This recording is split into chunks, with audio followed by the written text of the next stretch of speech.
Hello, everyone, and welcome to another episode of 22 Minutes here with Jayson and Stefan as we try to do this every morning, Monday through Friday anyway, at 8:30. We're a little bit late, but that's okay. This isn't some high production thing, but we are trying to bring value to the real estate market and bringing you content and information that you can use when you're out there shopping or trying to refinance a home. I'm your host, or one of the hosts here, Jayson, co-host Jayson Bates, and always the one and only Stefan Cotton. Well, if you look on Facebook, there's like a few Stefan Cottons. Oh yeah, there. Yeah, sure. I had a friend, or not a friend. He's a friend now, Stefan Cotton from England. He added like 6 of us because we all have the same name. So. All right, so yes. Technical reasons, I'm the only one here. I've noticed there's a lot more Jayson Bates out there too. So I shouldn't say the one and the only, but the one that's here, the one that's here, the one that matters, right? Right. So please, if you're watching this on Facebook, like our Facebook page as we try to bring you content through this website or this page called 22 Minutes. And if you're watching this on YouTube on the replay, please subscribe to our channel and reach out to us. We'd love to hear from you, and we promise that we will respond to you. So that's our promise to you there. That's a good promise. That is a good promise, right? Not everybody can promise that or keep that promise. Anyway, I'm wiping the cobwebs out, man. Yesterday was Columbus Day, man. I'm kind of all over the place here right now. Getting back in the swing of travel things. day. We went down to Disneyland this weekend, and that's why it's nice to be back. But absolutely, yeah, it is nice to be back. Okay, so hey, we got 22 minutes. Let's not dabble here a little bit. Okay, so let's talk about today's Tuesday trends. So we want to talk about trends in the real estate market. Trends can cover a lot of different things. Is it trending up? Is it trending down? Values, stable? What kind of trends are out there as far as decor? What are the mortgage trends? So we can cover a lot of area here. So we'll try to focus on one little area at a time. I think that would be best rather than trying to jump all around because that just gets way too confusing for people. Right. So what do you want to cover today? Do you want to cover real estate trends? Do you want to cover mortgage trends? What do you want to touch on today? Well, I think we talk about mortgage trends first. Okay. I think that's the key. All right. So here's what I'm seeing here. Number one, rates, right? Everybody's talking about rates in the election and what's happening with the rates or what's going to happen with the rates. Here's the bottom line. Through the end of the year, rates aren't going to go anywhere. Rates are going to stay the same. They're not going to go anywhere. In fact, in my opinion, our economy cannot handle higher interest rates. Right. We talked about this, I think, last week a little bit, that we haven't seen a lot of companies increasing pay or giving pay raises to individuals. The cost of living is still high. Healthcare is still high. Therefore, these sort of outside pressures, I think, are going to keep interest rates relatively low through at least the end of the year. Right. I don't think they can make a change. And my other concern is what happens when they do make that change. Yeah. Does it change like the housing market, or is it just that the housing market would just adjust?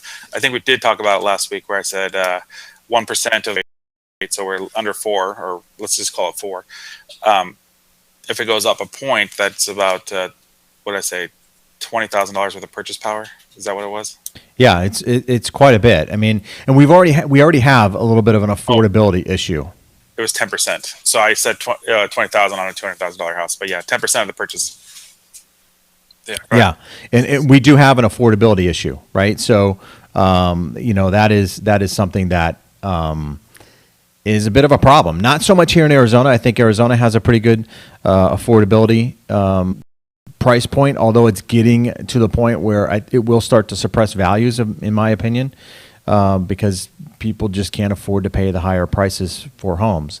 Now, the second thing, too, I want to touch base on here is the down payment assistance. Down payment assistance is a big trend right now in the mortgage world. A lot of people are needing it, especially first-time home buyers are needing down payment assistance. And so it's super difficult to save for a down payment, I guess, and I certainly can appreciate that and understand that. It is difficult to to save for down payment. So I'm seeing a lot more down payment assistance programs. And let me ask you, Stefan, in regards to that, does that affect the offer on a home at all? Yeah, if I were, because I do buyers and sellers, if I were to bring in a buyer that needed down payment assistance and closing costs with that down payment assistance, because sometimes we try to get that 3% on some of those products still. Sometimes the grant will cover that. But if I'm bringing an offer, let's say it's $200,000. I don't know why I'm doing this. Let's say it's $200,000. This is why. So 3% of closing costs are about $6,000. Mm-hmm. So I have to get in the mindset of the seller. So if I'm coming in with 200 and I'm asking for 6,000 in concessions, they're looking at it as a 194 offer, right? Right. Because that's their net, not counting commissions and the closing costs. But if all the other my $200,000 versus someone that isn't asking for closing costs, we're 6,000 off. So I get the mindset of the so we raise our price maybe 6,000, maybe even 6,500, and ask for 6,000 in closing costs. That gives us the best chance of getting it accepted. At least they'll have a conversation. Now the follow up praise at 206.5, and then that's where we got the if it will even appraise. But if we can get them focused on that, we can probably get it accepted. Now, if I'm a seller and I have a $200,000 offer and a 206 offer, even a 206.5 offer with 6,000 in concessions, I'm going to go with that $200,000 offer with no concessions. Right. So we make it more appealing, and that's the trouble that we're actually having throughout the market. I think with these assistants, most of the time they're qualified for under 250. Anything under 250 goes fast if it's priced right. Multiple offers. Although I do have trends for this last month. I wrote down on this handy dandy scratch it note. I'm very very professional. That shows that we actually had almost twice as many houses hit the market in September than closed. So we had 5,394 hit the market, and we had 2,800 close. So maybe there's more of a shot for these down payment assistance, more inventory. I didn't compare under 250,000, but I can do that. Yeah, I mean, I would imagine, if I'm a seller looking to sell my home and I have two offers, one has down payment assistance, one doesn't. I might look at that as something that is maybe not necessarily a qualified buyer. Maybe I would hit a little bit on that. I don't know, but it doesn't mean that the assistance buyer is not qualified. They could be 700 plus credit score and very very well qualified. It's just more people needing down payment assistance out there that didn't need it before. So it is. I don't know if it's concerning. I don't know how to quite read that, but it is a trend that I'm seeing. I'm seeing a lot of down payment. If you have 700 credit score and you have 10,000 in the bank, and there's still a grant up to take the grant, so you can save that 10,000. So there's quite a bit, but I also think that there's people just saying, okay, you're offering a grant, I qualify. Let me buy a house today instead of waiting a couple more years, or I was going to use my 10,000 down. Now I don't need to. Yeah. The biggest issue with the grant FHA is, not the biggest issue. One of the issues, declare the biggest issue of all. Right. But one of the issues is the appraisal, right? Coming in with 3.5% down or even 0% down, the appraiser on an FHA program is getting punished or penalized, if you will, if they appraise the value too high. If they get 3 of these, what we call strikes, like black marks, then they're more. So it behooves the appraiser to come in a little lower with the 0% down or the 3.5% to protect him, because he's got family to feed and things like that. So on the whole or larger economic side of, if I had a 0% down or 3.5% down, the appraisal might come in lower because it's a little scarier for the lender. If you're putting 20% down, then you're buying a house for 200. Maybe the appraiser sees 197, but he's going to give you the value at 200 because, hey, you're putting 40,000 down. I think it's a safe bet. Right.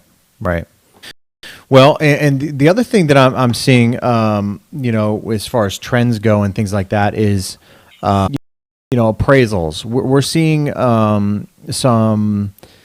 How do I say it? I don't want to say something negative here, but it is kind of negative. I mean, and it's not just us here. There are a lot of people out there, I think, who are asking a lot for their home, and the value is just aren't quite there, and Right. appraisers are having a tough time bridging that gap. And people are just now starting to get above water as far as being underwater on a mortgage, right, or on a home. Right. So they're trying to push that envelope to accommodate being right at that break-even point.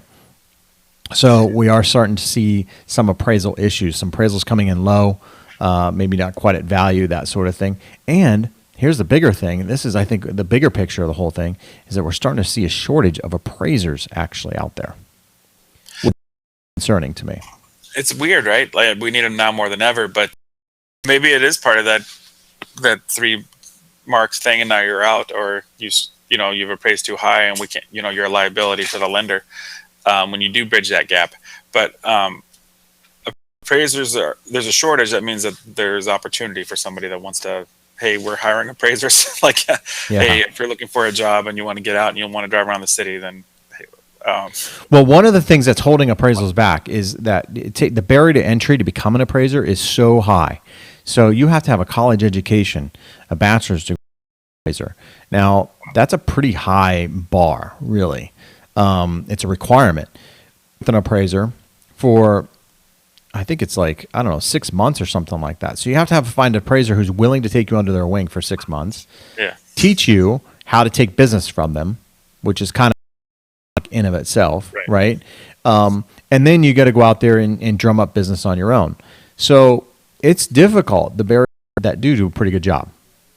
Let's I think you'd have. Yeah, there's so many different ways to go with that, because if you have to input some falsehood or Yeah. some, Oh yeah, of course. Yeah. kind of like stated granite or something, Right. To have I don't know of anybody that I went to college with that wanted to become an appraiser. Like, what are you coming to college for? Oh, I want to be this, or I want to be. I know, right? I don't even know if there's courses. There must be courses or something for it. I don't know what type of degree you need to have, but I do know you need to have a 4-year degree. So that's a little concerning. I will say this: up in Oregon, if anybody on Facebook or YouTube is watching this from Oregon, Oregon's really having some troubles with appraisers. Appraisals right there in the state of Oregon, according to the article that I wrote or read, is up to 60 days to get an appraisal back. And if you want to rush, it's going to cost you $2,000. That's insanity to me. Now, Phoenix, Maricopa County isn't so bad. However, up north in some areas of Arizona, it's a good 30, 45 days to get an appraisal back, which affects the turn time on the actual contract.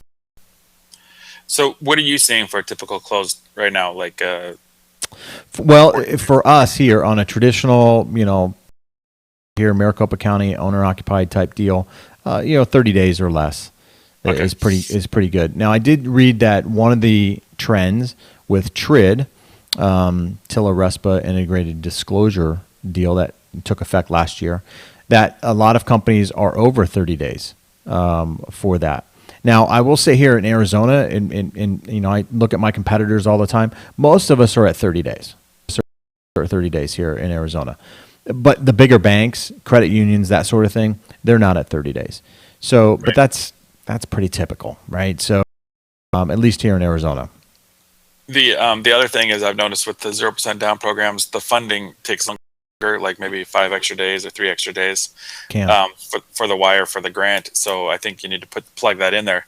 Now, the appraisals, we usually, as a agent, order the appraisal after the Binzer items have been completed, because it's a $450 expense to the buyer that we can either not have if we cancel, because the Binzer is not going to get done.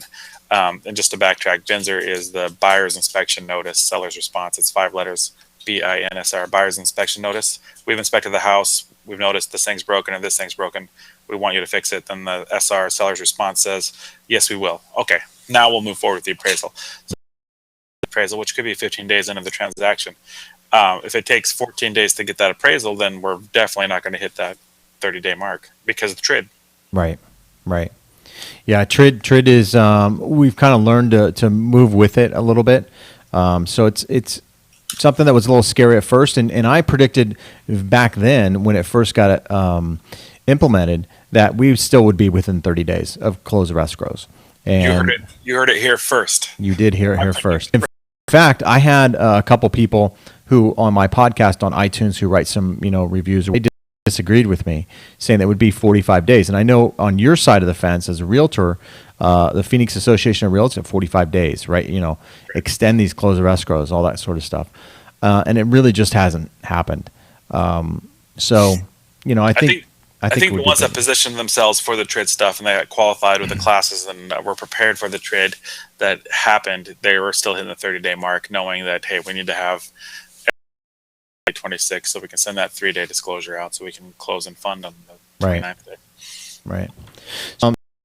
Another thing that I'm seeing here in more touched on a little bit, which is pushing the envelope when it comes to debt to income ratio, especially with student loans have to be counted into the debt ratio into qualifying for a home, where before, if they were something like that, or if they were deferred for 12 months from the time that you closed, you didn't have to count those in qualifying for them.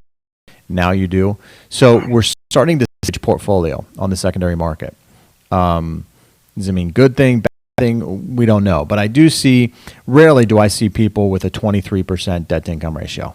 I see it. They're always in the 40s at least. And part of that is the affordability. You're trying to purchase a home. You want to spend $150,000. You get out on the market. You realize that you're not going to get a home for $150,000 amenities that you want. So a garage, right? And you're going to spend $225,000 or whatever on a home, which then pushes that payment up. And your house payment was $400